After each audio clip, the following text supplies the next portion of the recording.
اس نیکی کے کام کے واسطے سے اللہ سے مصیبت ٹالنے کی درخواست کرو. کسی بابا دادا کو مت پکارو، کسی پیر فقیر کو مت آواز لگاؤ، کوئی نیک عمل کیا ہے تو وسیلہ پکڑو. ہاں وہ جو قبر پر لوگ جاتے ہیں وسیلہ شرکیہ، ہم اس کے قائل نہیں ہیں، لیکن اس کا قائل نہیں، وسیلہ کے قائل تو ہی ہیں.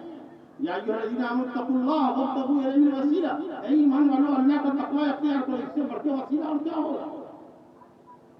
وجاہدوا فی سبیلہ، اور اللہ کے راستے میں جہاد کرو، کوشش کرو، ہر طرح کی جانی مالی کرو. تو آگے تقوی اور پیچھے جہاد، اس سے بڑا وسیلہ کیا ہے؟ تو لوگ جو کر رہے ہیں تو شرک کر رہے ہیں. تو ان لوگوں نے کہا کہ نیک عمل کے ذریعے اللہ کو پکارو.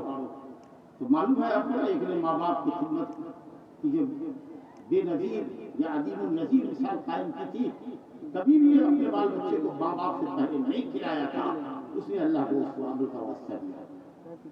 کھسک گئی چٹان. ایک نے بدکاری پر قدرت رکھنے کے باوجود مادی رقم پر اپنی چچیری بہن کو پھانسنے میں کامیاب ہو جانے کے باوجود، بدکاری پر قدرت رکھنے کے باوجود اللہ کے خوف سے بدکاری نہ کی اور سارا پیسہ اس کو دے دیا. اللہ نے مصیبت ٹال دی اس کی. اور ایک آدمی تھا جس نے مزدور کی مزدوری دینے میں کچھ کمی کر دی تھی، اور پھر مزدوری چھوڑ کر چلا گیا، اور اس آدمی نے اس کی مزدوری کو کاروبار میں لگا دیا. ایک وقت کے بعد، ایک مدت کے بعد جب وہ مزدور آیا کہ میری وہی پہلی سی مزدوری جو تھی آپ کے یہاں 10 روپے والی یا 100 روپے کی جو چھوٹ گئی تھی کبھی 10 سال پہلے، میں اس کو دے دیجیے. تو کہا کہ نہیں، اب وہ تمہارے 10,000 جو ہے یا 10 روپیہ یا 100 روپیہ لاکھوں میں تبدیل ہو چکا ہے کاروبار. یہ جو دیکھ رہے ہو تمام دعائیں اور ترواہیں، یہ سب تمہاری ہی ہے، لے جاؤ. کہا مذاق نہ کیجیے غریب سے، کہا واللہ مذاق نہیں کرنا، تمہارے اسی پیسے کی برکت ہے. اتنا بڑا کاروبار تمہارا ہو گیا. اللہ نے مصیبت ٹال دی. تو جب آپ حالی میں اللہ کو یاد کریں گے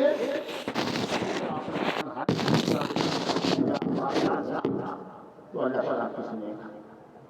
لیکن جب خوشحالی ہے، پیسہ ہے جیب میں، طاقت ہے، توانائی ہے، دندناتے پھر رہے ہیں، نماز کے لیے فرصت نہیں ہے آپ کو، نیکی کی مجلس میں بیٹھنے کے لیے فرصت نہیں ہے، تو جب کبھی تنگی میں آپ اللہ اللہ کیجیے گا، لمبی چوڑی دعائیں مانگیے گا، تو اس وقت اللہ بھی آپ کی نہ سنے گا. حدیث میں ہے تعارف الی اللہ فی الرخاء یعرفک فی الشدہ. خوشحالی میں اللہ سے رشتہ اچھا بنا کے رکھو تو شدت میں اور تنگی میں اللہ تعالیٰ تمہاری سنے. بہرحال خاص کر جو عبادات ہے، عبادات کے اندر یہ جو نماز ہے یہ بڑا اہم مسئلہ، اور اس سے مجرمانہ حرکت ہم لوگ کی غفلت. یہ اسلام کا وہ فریضہ ہے کہ یہ مسلمان اور کافر کے درمیان فرق پیدا کرنے والی نماز قائم کرتے ہیں اور پانچوں وقت تو مسلمان ہے، نہیں تو آپ کا شمار کافر ہے. ایک دم دو ٹوک لفظ میں نبی صلی اللہ علیہ وسلم نے فرمایا العہد الذی بیننا وبینہم الصلاۃ فمن ترکھا فقد کفر. ہمارے اور کافروں کے درمیان صرف نماز کا فرق ہے، نماز پڑھنے والا مسلمان، نماز چھوڑنے والا کافر. اس کے باوجود بھی ہمارے کانوں پر جو نہیں رہتی، جمعہ نماز پڑھ رہے ہیں، کوئی عذر نہیں ہے، پھر بھی مسجد نہیں آ رہے ہیں، گھر میں پڑھ لیتے ہیں. سب سے زیادہ بندہ اللہ سے قریب ہوتا ہے اور ہم کلام ہوتا ہے تو نماز ہوتا ہے. جب وہ اپنی پیشانی زمین پر ٹیکتا ہے رب العالمین کے ساتھ، جو سر کسی کے سامنے جھک نہیں سکتا، وہ رب الارباب اللہ رب العالمین حکم حاکمین کے سامنے جھکتا ہے اور آدمی فخر محسوس کرتا ہے. اس عاجزی پر بھی فخر محسوس کرتا ہے کہ یہ پیشانی کہاں سے کی ہے، پیشانی بنانے والے کے پاس. اس فروتنی پر اس کو عزت ہوتی ہے، اس کو معراج ملتی ہے. اللہ کے سامنے جھکتا ہے تو اپنی معراج.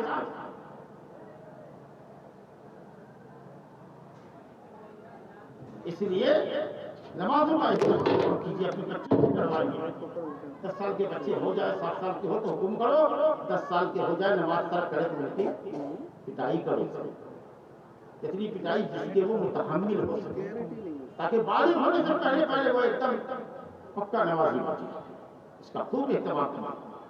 گھروں میں اس کا جائزہ ہے، ذمہ داری آپ کی ہے. صرف یہی نہیں کہ آپ نجات پا جائیں گے، خود نمازی ہے تو نجات پا جائیں گے. قوا انفسکم واہلیکم نارا.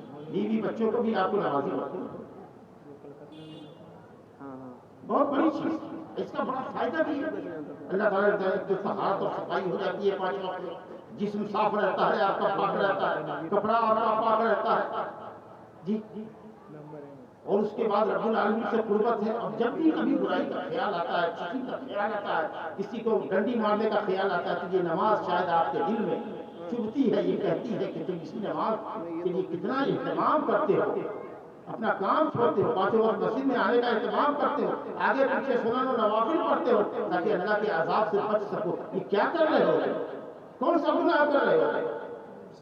ان الصلاۃ تنہی عن الفحشاء والمنکر، انسان کو بے حیائی برائی سے روکتی ہے کہ آخر اگر یہی سب کچھ کرنا ہے تو نماز کس لیے پڑھتے ہو؟ گناہ سے بچنے کے لیے، بھائی جہنم سے بچنے کے لیے نا۔ ایک طرف نماز بھی پڑھ رہے ہو، دوسری طرف لوگوں کی گردنیں بھی کاٹتے ہو، لوگوں کو ٹھگ بھی رہے ہو۔ استغفر اللہ۔ اسی طریقے سے زکوٰۃ ہے، بہت مختصر سی چیز ہے، 20-22 من ہو جائے تو 1 من یا آدھا من زکوٰۃ نکلتا ہے، 1 من 2 من 10واں حصہ یا 20واں حصہ، کیا فرق پڑتا ہے؟ اگر 22 من اگر گیہوں ہو جائے، اللہ کے راستے میں نکل جائے تو 20 من آپ کے پاس پھر بھی تو رہتا ہے، کہاں آپ سے آدھی رقم مانگی جا رہی ہے؟ 10واں یا 20واں حصہ ہے غلے کے لیے، اور یہ سب سے بڑا حصہ ہے۔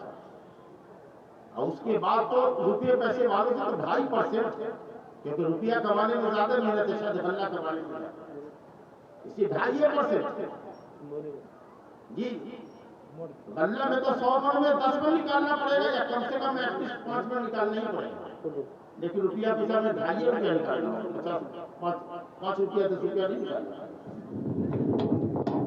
کتنی مانی کسی رقم میں بتا، وہ بھی سال بھر خرچ کرنے کے بعد جو رقم بچی ہے، سال بھر خرچ کرنے کے بعد جو رقم بچی ہے، سال گزر گیا ہے، اس مادار بچی ہوئی جو ہے رقم، اگر وہ 600 گرام چاندی کی قیمت کے برابر ہو جاتی ہے، 33,000 روپے کی برابر، ایسے ایوب ہے 2.5% آپ کو سکتا۔ اس سے کیا ہوگا کہ آپ کا نفس مخالف سے پاک، دینے کی عادت ہے، صفا کی عادت ہے، عطا اور بخشش کی عادت ہے۔ مسلمان بخیل نہیں ہوتا، مسلمان بخیل نہیں ہوتا ہے، بخیل اچھی چیز نہیں ہے۔ کہا یا رسول اللہ مسلمان بزدل ہوتا ہے، کہاں ہوتا ہے کچھ نہیں، آپ بخیل ہوتا ہے نا، وہ اللہ کے حق میں وہ جانتا ہے کہ یہ پیسہ اللہ نے دیا ہے، اللہ نے ہمارے کھیت میں دی ہے، اس لیے وہ فرض سمجھتا ہے۔ تھوڑی سی رقم نکلتی ہے اور اس سے محتاج کی ضرورتیں پوری ہو جاتی ہے، دعائیں آپ کو ملتی ہیں۔ مسلم شریف میں حدیث ہے کہ ایک آدمی چلا رہا تھا، بیابان سے گزر رہا تھا، آواز آئی، بیک گراؤنڈ ساؤنڈ آئی، فلاں کے باغ میں جا کر وہ بوا کہ فلاں کے باغ میں، اب یہ آدمی خود کر رہا تھا، راستہ بھول گیا، اس کو فکر لگی کہ یہ بادل کہاں جا کر برستا اللہ دیکھنا چاہیے۔ جیسے جیسے بادل گیا اس کے ساتھ ساتھ گیا، وہ ایک پتھریلے مقام پر گرا، بادل برسا، اور اس کے بعد ایک نالا وہاں سے جل رہا تھا، وہ نالا جا رہا تھا، نالے میں چلتا رہا، یہ پانی جاتا کہاں ہے، کس کے کھیت اور کس کے باغ میں جاتا ہے، یہاں تک کہ دیکھا کہ باغ میں وہ پانی گزرا، اور اس میں کوئی آدمی ہے جو اپنی کوদাل لے کر کے اس پانی کو درختوں کی جڑوں تک پہنچا رہا ہے۔ اس نے کہا یا عبداللہ مسموک، تمہارا نام کیا ہے؟ تو اس نے کہا کہ تم کو میرے نام سے کیا لینا دینا؟ کہا کہ نہیں بتاؤ، ایسے پوچھتے ہیں بھائی تمہارا نام کیا؟ کہا میرا نام فلاں ہے، کوئی بھی نام رکھ لیجیے، عبداللہ ہی نام رکھ لیجیے۔ کہا میرا نام عبداللہ ہے۔ کہا کہ یہی وہ نام ہے جو میں نے بدلی میں سنا کہ یہ کہا جا رہا تھا کہ عبداللہ کے کھیت میں جا کے برسو۔ آخر تم کیا کرتے ہو کہ اللہ رب العالمین پانی تمہارے لیے برساتا ہے اور تمہارے کھیتوں تک پہنچاتا ہے، باغ تک پہنچاتا ہے؟ کہا کچھ نہیں کرتا ہوں، جب تم نے پوچھا ہے تو بتا دیتا ہوں کہ محنت کرتا ہوں اپنے باغ میں، جو پیداوار ہوتی ہے اس کو 3 حصے میں بانٹتا ہوں، ایک حصہ 1/3 خیرات کر دیتا ہوں، اللہ ہوگا 100 من میں 33 من، 33.33 یہ خیرات کرتا ہوں۔ آپ کو 5 من کا بتا، 10 من کا بتا دو، وہ بھی جب آسمان کی بارش ہوتی 10 من میں، آپ نے پٹایا ہے تو 5 من، 100 من میں 5 من، 20 من میں 1 من۔ اس نے کہا ہم 33% خیرات کر دیتے ہیں، اور 33% اس باغ کی اصلاح و مرمت میں لگاتے ہیں، اور 33% اپنے بال بچوں کو کھلاتے ہیں۔ یہی تو بات ہے جس کی وجہ سے اللہ تعالیٰ تمہارے لیے فصل کا انتظام کرتا ہے، بارش تمہارے لیے ہوتا ہے، مسلم شریف کے لیے، اس طرح نہیں ہے، کہانی نہیں۔ اور روزہ کا کیا کہنا، روزے کی تو تحدیث پر آپ کھڑے ہیں، فرض روزے کی کہا گیا الصیام جنہ، روزہ ڈھال ہے، روزے کو ڈھال بنا دیا۔ گناہ کرنے کا کوئی بھی ارادہ ہو، روزہ ڈھال بنا دیا، جہنم سے ڈھال بنا لیجیے روزے کو۔ سلف صالحین کہتے تھے کہ صرف بھوکے پیاسے رہنے کا اگر نام روزہ ہوتا تو یہ تو بہت آسان ہے، لیکن روزہ جو روزہ ہے وہ روزہ یہ ہے کہ صاحب آدمی اپواس بھی کرے، بری شہوت سے بھی بچے، اور اس کی زبان کا بھی روزہ ہو، اس کے آنکھ کا بھی روزہ ہو، اس کے ہاتھ کا بھی روزہ ہو، اس کے پاؤں کا بھی روزہ ہو، سوچ سمجھ کے بولے، زبان سے غیبت چغلی نہ کرے، آنکھ سے کسی چیز کو گندی چیز کو نہ دیکھے، کان میں مائکروفون لگا کر کے گانے بجانے نہ سنے، ہاتھ سے کسی پر ظلم اور زیادتی نہ کرے۔ اگر یہ سب کرتے ہیں آپ تب روزہ روزہ ہے، جو اللہ کو محبوب ہے، اتنا محبوب ہے، اس کی اتنی جزا ہے اور اتنا بدلہ ہے کہ شاید کسی عبادت کا اللہ مقرر نہیں کیا جو روزے کر دیا۔ تفصیل سے تقریریں سنیے گا، جمعہ میں بھی لوگ بیان کریں گے، کیسے رمضان کا استقبال کریں گے اور کیسے رمضان کی فضیلت ہے وہ سب آپ کو بتائیں گے۔ میں یہ کہنا چاہتا ہوں کہ یہ جو ڈھال جب تک اس کو گناہ سے نہ بنائیے گا، روزہ بھی رکھے ہوئے ہیں، پاپ بھی کر رہے ہیں، تو سنیما بھی دیکھ رہے ہیں اور گندے مناظر بھی دیکھ رہے ہیں، اور رات میں جگ کر کے ہیں، تراویح ہو رہی ہے، وہاں نوجوانوں کو جانے کی ضرورت نہیں ہے، گھر میں بیٹھ کر کے اپنے موبائل سے کھیل رہے ہیں، کود رہے ہیں، اس کے بعد سوچا کہ کھاتے پیتے 11 بج گیا ہے تو آپ کیا سوئیں گے، سحری تک ایسے ہی کھیل کود تماشے میں رہے، یہاں تک کہ سحری کر کے سوئیں گے تو اٹھیں گے 2 بجے دن، 4 بجے دن کے اندر، دن سونے میں گیا ہے، رات جو ہے رت چٹا ہو رہا ہے گندے اور ناجائز پروگراموں کے، یہ اس طرح روزہ ہے۔ اس لیے حدیث میں آتا ہے کم من صائم لیس من صیامہ الجوع وکم من قائم وکم من ساہر لیس من قیامہ الا السحر۔ مفہوم یہ ہے کہ کتنے روزے دار ایسے ہیں جن کے نصیب میں سوائے بھوک اور پیاس کے کچھ نہیں آتا، اور کتنے رات میں جگنے والے ایسے ہیں کہ سوائے جگہ کے ان کو کچھ نہیں ملتا، روزے کے نام پر تب جا کے روزے کا فائدہ ملے گا، تقویٰ ملے گا، تقویٰ جس کے لیے پورا ملا پورا تقویٰ، پورے دین کا تقویٰ ہے، اور وہ ایک دم بھرپور طریقے سے اس کا حصول ہوتا ہے روزے کے اندر۔